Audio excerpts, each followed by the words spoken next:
Hello friend, आप देख रहे हो हमारा चैनल ग्रो बुक्स। तो अगर आप हमारे चैनल पर नए हैं तो प्लीज़ हमारे चैनल को सब्सक्राइब कर लीजिएगा। तो चलिए आज हम फिर से आपके लिए नई बुक लाए हैं, जिस बुक का नाम है right it down make it happen. इसका मतलब लिखने की एक ऐसी शक्ति जिससे आप कुछ भी हासिल कर सकते हैं। इनका लेखक का नाम है हेनराइटी अनी क्लाउजर। तो चलिए बुक आपको दो लफ्ज़ों में बताते हैं। Right it down make it happen में हम देखेंगे कि किस तरह से आप अपने काम से संबंधित या रिश्तों से संबंधित गोल्स को लिखकर उन्हें हासिल कर सकते हैं। इस किताब की मदद से आप अपनी सीमाओं से बाहर निकलकर अपने डर पर जीत हासिल करना और अपने सपने को हकीकत में बदलना सीख पाएंगे। यह बुक किसके लिए है? जो उपन्यासकार, कवि या लेखक बनना चाहते हैं, वो जो नए रोमांचक कामों को शुरू करना चाहते हैं या अपने पुराने काम को नए तरीके से करना चाहते हैं, वो लोग जिनके पास अपने सपने पूरे करने के लिए आत्मविश्वास और प्रेरणा नहीं है, जो लेखक बनना चाहते हों। अध्याय नंबर 1। यह किताब आपको क्यों पढ़नी चाहिए? हम सभी अपनी ज़िंदगी में कुछ ना कुछ हासिल करना चाहते हैं, लेकिन उन चीज़ों को हासिल कर पाना हमेशा हमारे लिए मुश्किल होता है। आज हमारा ध्यान भटकाने के लिए तमाम चीज़ें मौजूद हैं। मोबाइल में हर दूसरे मिनट में आता है एक नोटिफिकेशन, टीवी का शोर, घर के बगल में चल रहा क्रिकेट मैच। इन सभी चीज़ों के बीच में रहकर अपने ध्यान अपनी मंजिल पर लगा पाना हमारे दिन हर दिन मुश्किल होता जा रहा है। यह किताब बताती है कि किस तरह से आप अपने गोल्स को लिखकर उन्हें हासिल कर सकते हैं। इस किताब की मदद से आप अपने दिमाग को ज़रूरी चीज़ों पर ध्यान देना सिखा सकते हैं। यह किताब बताती है कि कैसे आप किसी भी बड़े से बड़े गोल को आसानी से पूरा कर सकते हैं। इसके अलावा आप जानेंगे कि गोल्स को लिख लेने से किस तरह से उन्हें हासिल करना आसान हो जाता है। रैपिड राइटिंग क्या है और इसके फ़ायदे क्या हैं, किस तरह से आप अपने डर को ख़त्म कर सकते हैं। अध्याय नंबर 2। अपने लक्ष्य तक पहुंचने के लिए आपको यह पता होना चाहिए कि आप क्या चाहते हैं। बहुत से लोगों को यह साफ साफ पता ही नहीं होता है कि उन्हें क्या चाहिए। वो बहुत सारा पैसा कमाना चाहते हैं, लेकिन उन्हें यह नहीं पता है कि उन्हें कितना पैसा कमाना है और कौन सा काम करते हुए कमाना है। आपके पास भी अपनी कुछ ऐसी इच्छाएं होगी, लेकिन अगर आपको उन इच्छाओं को हकीकत में बदलना है तो आपको पहले यह पता करना होगा कि आप असल में क्या चाहते हैं। यह मत कहिए कि मुझे पैसा चाहिए, यह कहिए कि मुझे इतना पैसा चाहिए कि मैं अपना बिजनेस खोल सकूं। ठीक इसी तरह जब आप अपने लिए एक लाइफ पार्टनर खोजने निकले तो पहले से ही यह सोच ले कि वो कैसा होना चाहिए। सिर्फ यह कहना काफ़ी नहीं है कि मुझे अपने लिए एक अच्छा लाइफ पार्टनर चाहिए। आप उसे खोजने से पहले ही यह पता कीजिए कि उसमें किस तरह की खूबियाँ होनी चाहिए। शायद आपको एक ऐसा इंसान पसंद खेल का शौकीन हो, जिसे जानवरों से प्यार हो और जो अच्छे जोक्स सुना सके। एक बार जब आपको अपने लक्ष्य पता चल जाए तो फिर उन्हें एक कागज़ पर लिख लीजिए। अपने गोल्स को कागज़ पर लिखने में बहुत ताकत होती है। जिम कैरी की बहुत प्रसिद्ध कहानी है। जब वो एक एक्टर बनना चाहते थे तो उन्होंने खुद के लिए $10 मिलियन का चेक लिखा था। उन्हें उस समय सिर्फ इतना पता था कि एक दिन वो $10 मिलियन कमा लेंगे। काफ़ी सालों उन्होंने डम्ब एंड डम्बर फिल्म में काम करने का मौका मिला और उन्हें इस फिल्म में काम करने के लिए $10 मिलियन मिले। लो होल्टज नाम के एक फुटबॉल खिलाड़ी थे। उनके पास ज़िंदगी के 107 अलग अलग लक्ष्य थे और उन्होंने हर एक लक्ष्य को लिख के रखा था। उन्होंने 1996 में जब अपने गोल्स लिखे थे तो वे बेरोजगार थे और केवल 28 साल के थे, लेकिन 50 साल के बाद उन्होंने लगभग अपने सारे गोल्स को पूरा कर लिया।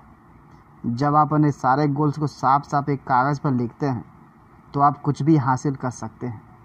अध्याय नंबर 3, RAS की मदद से आप उन मौक़ों को आसानी से पहचान सकते हैं जो आपको आपकी मंजिल तक लेकर जाएंगे। क्या आपके साथ कभी ऐसा हुआ है कि एक पार्टी में किसी ने आपका नाम ज़ोर से बुलाया हो और शोर होने के बावजूद भी आपने अपना नाम सुन लिया हो? या कभी आपने सोचा है कि कैसे एक छोटे बच्चे के माता पिता ट्रैफिक या टीवी की आवाज़ में भी सुकून से सोते रहते हैं, लेकिन अपने बच्चे की हल्की सी रोने की आवाज़ सुनकर तुरंत उठ जाते हैं? ये आपके दिमाग के चीज़ों को फ़िल्टर करने के काम का जादू है, जैसे रेटिकुलर एक्टिवेटिंग सिस्टम या RAS कहा जाता है। RAS की मदद से ही हम यह तय कर पाते हैं कि हमें किस चीज़ पर ध्यान देना चाहिए और किस चीज़ पर नहीं। आपका दिमाग पहले से जानता है कि उसके लिए क्या ज़रूरी है और क्या नहीं। इसके हिसाब से वह सिर्फ ज़रूरी चीज़ों पर ही ध्यान देता है और बकवास की चीज़ों को फ़िल्टर करके निकाल देता है। RAS आपको आपके लक्ष्य को हासिल करने में भी मदद कर सकता है। जब आप अपने लक्ष्य को अच्छे से विस्तार में कागज़ पर लिखते हैं तो आप अपने दिमाग को उन चीज़ों पर ध्यान देना सिखाते हैं जो आप अपने लक्ष्य लिख लेते हैं। आपका RAS फ़िल्टर लगातार उन संदेशों और सूचनाओं की तलाश में रहता है जो उस लक्ष्य को हासिल करने में आपकी मदद कर सके। इस तरह से जब कभी आप एक ऐसा इंसान से मिलेंगे जिसे जानवरों से प्यार है और जो अच्छे जोक सुना लेता है, तो आप उसे भीड़ में आसानी से पहचान लेंगे। या फिर जब आप किसी पार्टी में होंगे और वहाँ कोई को बिजनेस बात कर रहा होगा, तो आपके कान अचानक से खड़े हो जाएंगे। आप हर तरह के शोर शराबे में से अपने काम की बातों को खोज कर निकालने के काबिल बन जाएंगे। अध्याय नंबर 4, अपने डर को लिखने और उन्हें अपना लेने से ही आप उसे ख़त्म कर पाएंगे। बहुत बार हम अपने डर की वजह से अपने सपने को हासिल नहीं कर पाते हैं, लेकिन अगर आप अपने डर को भी एक कागज़ पर लिख ले तो आपको उसका सामना करने में आसानी होगी और आप उस पर जीत हासिल कर पाएंगे। एक लेखक के लिए उसका सबसे बड़ा डर है पब्लिश द्वारा रिजेक्ट किया जाना। बहुत से लेखक अपनी किताब छोटे पब्लिशर को भेजते हैं, लेकिन जब उन्हें 2 या 3 बार रिजेक्ट कर दिया जाता है तो वो उम्मीद छोड़ देते हैं। वो तुरंत ये मानना शुरू कर देते हैं कि वे अच्छे नहीं हैं और उन्हें लेखक बनने के सपने को छोड़ देना चाहिए। अगर उन्होंने अपने इस डर को लिखकर उसको पहले ही पहचान लिया होता तो उनके साथ ऐसा नहीं होता। अगर उन्होंने ऐसा किया होता तो उन्हें पता होता कि लेखक बनने के सफ़र में इस तरह के रिजेक्शन हर किसी को सहने पड़ते थे। उन्हें यह भी पता होना अनगिनत शानदार लेखक जैसे फ्रेडरिक फोर्सिथ और J.K. रोलिंग को सफल होने से पहले दर्जनों बार रिजेक्शन का सामना करना पड़ा था। हाँ, डर हम सभी को लगता है वो हमारा ही एक हिस्सा है, लेकिन जब हम डर का सामना नहीं करते तो वो हमारे अंदर बैठ जाता है। वो हमारे अंदर फैलने लगता है और एक जादू की तरह हम पर काम करने लगता है।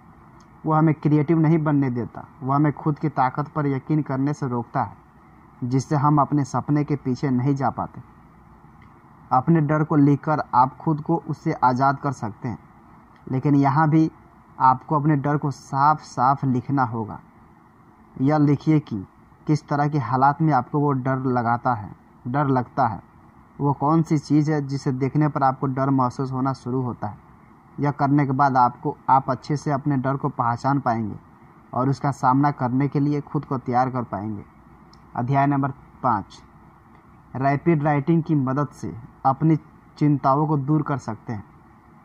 जब एक बार आप अपने डर को पहचान लेते हैं तो आप उन चिंता और परेशानी से निपटने के लिए खुद को तैयार कर सकते हैं जो उस डर की वजह से पैदा होती है। चिंताओं से छुटकारा पाने का एक सबसे अच्छा तरीका है रैपिड राइटिंग। इस तरीके को लेखक ने एक दूसरी किताब writing on both sides of brain में बताया गया है। यह एक दूसरा तरीका है जिससे आप दिमाग के गहरे कोने तक पहुंच सकते हैं। रैपिड राइटिंग में आप अपनी चिंताओं को जल्दी और बिना रुके लिखते हैं आप यह देखने के लिए नहीं रुकते हैं कि आपने क्या लिखा है, आप सिर्फ लिखते जाते हैं बिना इस बात की परवाह किए कि आप जो लिख रहे हैं वह सही भी है या नहीं। आपके दिमाग में जो कुछ भी आए बस उसे लिखते जाइए। आपका पहला वाक्य कुछ ऐसा हो सकता है, मुझे नहीं पता क्या लिखना है और मुझे लगता है कि यह बेवकूफ़ी है। शुरुआत में हो सकता है कि आपको यह समझ ना आए कि क्या लिखना है, लेकिन कुछ वाक्यों के बाद आप अपने दिल की सारी बातें लिख रहे होंगे। रैपिड राइटिंग क्रिश्चियंस की शिकायत करने की परंपरा की तरह है, जिसमें आप अपनी भावनाओं और अपने गुस्से के बारे में बात करके उससे छुटकारा पाने की कोशिश करते हैं। इसकी शुरुआत अक्सर अच्छी नहीं होती, लेकिन इसका अंत होते होते आप अपनी सारी नेगेटिविटी से छुटकारा पा जाते हैं। रैपिड राइटिंग में भी कुछ ऐसा ही होता है। कुछ पन्ने लिखने के बाद आपकी सारी नेगेटिविटी निकल जाती है और उसके समाधान खुद सामने आ जाते हैं। अध्याय नंबर 6, फ्लेक्सिबल बनकर आप अपने गोल्स को आसानी से हासिल कर सकते हैं। बहुत से लोग प्लान बनाकर घर से निकलते हैं और ज़रूरत पड़ने पर उस प्लान को बदलते नहीं हैं। ऐसा करने से आप कभी अपनी मंजिल तक नहीं पहुंच पाएंगे। मंजिल तक पहुंचने के लिए आप समय और हालात को देखकर अपने प्लान बदलने आने चाहिए। इसे ही फ्लेक्सिबल होना कहते हैं। एक हवाई जहाज को ख़राब मौसम से बचने के लिए 10 में से 9 बार अपना रास्ता बदलना होता है। ऐसा करके वो कभी कभी किसी दूसरे हवाई जहाज़ के रास्ते में भी आ जाते हैं, लेकिन पायलट का ध्यान रास्ते पर नहीं बल्कि मंजिल पर होता है। एक रास्ता बंद हो जाने पर वो कोई दूसरा रास्ता खोज लेता है। जब ज़िंदगी आपके रास्ते में अचानक से कोई परेशानी लाए, तब भी आप अपनी मंजिल पर ध्यान रखिए और उस तक पहुंचने के लिए रास्ते खोजते रहिए। उदाहरण के लिए मान लीजिए आपका लक्ष्य एक नया अपार्टमेंट खोजना है। उसके लिए सबसे पहले आप अपना बजट तय कीजिए और यह लिखिए कि आप किस तरह का अपार्टमेंट खोज रहे हैं। एग्जाम्पल के लिए उसमें 2 कमरे, एक गार्डन हो, वह मार्केट से थोड़े ही दूर पर हो। इसके बाद आपको उन अपार्टमेंट को फ़िल्टर करके बाहर निकालने में आसानी होगी जिसमें 2 कमरे नहीं है या जो मार्केट के पास नहीं है। अब मान लीजिए आपने अपना मनपसंद अपार्टमेंट ढूंढ लिया, पर वह अपार्टमेंट रेल की पटरी के पास है। रेल की पटरी के पास घर आपको पसंद नहीं आ रहा। रेल की पटरी के पास होने की वजह से आपको वह अपार्टमेंट रास्ते में मिल रहा था। रेल की पटरी के पास होने की वजह से आपको वह अपार्टमेंट सस्ते में मिल रहा था और वहाँ से एक दिन में बस 2 बार ट्रेन गुजरती थी। अब हो सकता है कि आप उस अपार्टमेंट की सारी अच्छी बातों को भूलकर सिर्फ उस एक नेगेटिव बात पर फोकस करने लग जाओ, जबकि शायद आपको ट्रेन गुजरने से कोई फ़र्क भी न पड़ता है। आप यह सोचने लग जाओ रेल की पटरी के पास अपार्टमेंट लेने पर लोग आपके बारे में क्या सोचेंगे और शायद उस घर को न ले। आपको खुद को ऐसा करने से रोकना है। इस तरह के डर ही आपको आपकी मंजिल तक पहुंचने नहीं देते। इसलिए अपने आप को किसी काल्पनिक डर में मत रखिए। इस वजह से आप अपना वो अवसर खो देंगे जो शायद आपके लिए बहुत अच्छा होता है। अध्याय नंबर 7, छोटे से शुरू करके बड़े लक्ष्य की तरफ बढ़ना एक बेहतरीन मोटिवेटर है। सिर्फ एक फ्रेंच फ्राई खाना लगभग नामुमकिन है, भले ही वो अच्छी ना बनी हो, पर फिर भी एक खाने के बाद आपका दूसरा खाने का मन करेगा। इसी तरीकों को आप अपने लक्ष्य को पूरा करने में भी इस्तेमाल कीजिए।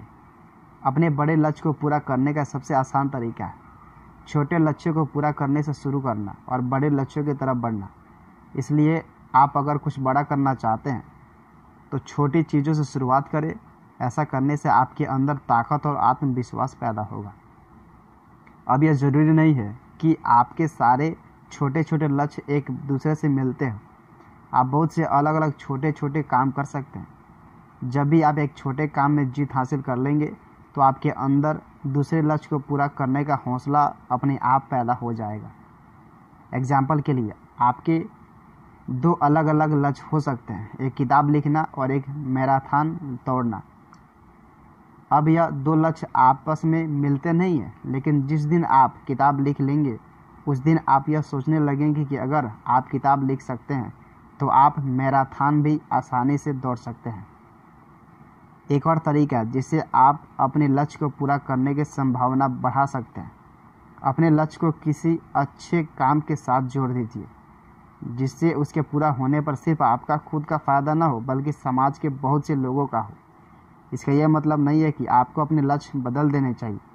एग्जाम्पल के लिए, अगर आपका लक्ष्य है किताब पब्लिश करवाना, तो सिर्फ किताब पब्लिश करवाने के बजाय ये लक्ष्य रखिए कि उस किताब से मिले पैसे में से कुछ पैसे आप चैरिटी में दे देंगे।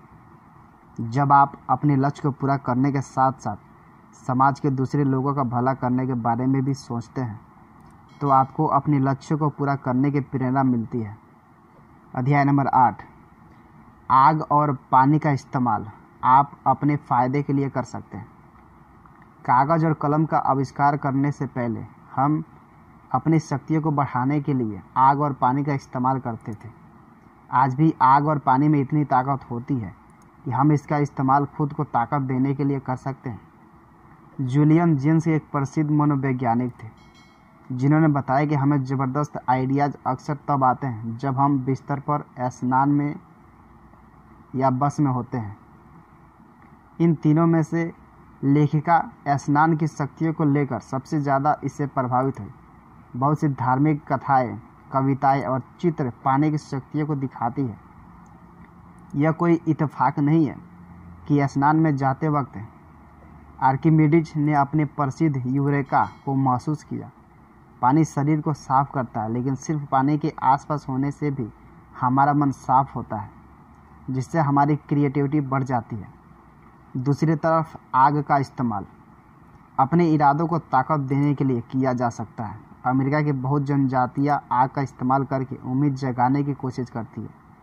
वे लकड़ी और एक पंखे से तीर बनाते हैं और उस तीर को चलाकर कमान से छोड़ते हैं। इस प्रथा की मदद से वे ब्रह्मांड में उम्मीद जगाने की कोशिश करते हैं।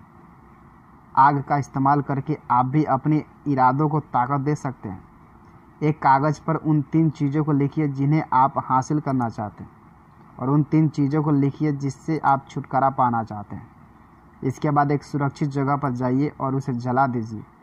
यह छोटा सा काम करने से आपको अपने गोल्स को हासिल करने के लिए एनर्जी मिलेगी। कुल मिलाकर, अगर आपके पास सही एटीट्यूड है तो आपके लिए कोई सपना नामुमकिन नहीं है। अक्सर हमारे डर हमारी मंजिलों के रास्ते में आ जाता है, लेकिन हम इस डर को ख़त्म कर सकते हैं। वो सारी चीज़ें जो आपको चाहिए और जिनसे आपको डर लगता है, उन्हें एक कागज़ पर लिख लीजिए, जिससे ये बातें आपके दिमाग में बैठ जाए। ऐसा करके आप अपने दिमाग को अपनी मंजिल पर लगा पाएंगे और उसे हासिल कर पाएंगे। क्या करें? अपने इरादे को लिखकर अपने दिन की शुरुआत करें। अपने दिन की शुरुआत में कुछ समय निकाल कर ये लिखें कि आप आज दिन भर क्या करना चाहते हैं। इसमें कपड़े धोना या ख़रीदारी करने जैसे आम काम मत लिखिए। इसमें उन कामों को लिखिए जिन्हें पूरा करके आपको सुकून मिले। इससे आपको अच्छा महसूस होगा और आप पॉजिटिव महसूस कर पाएंगे।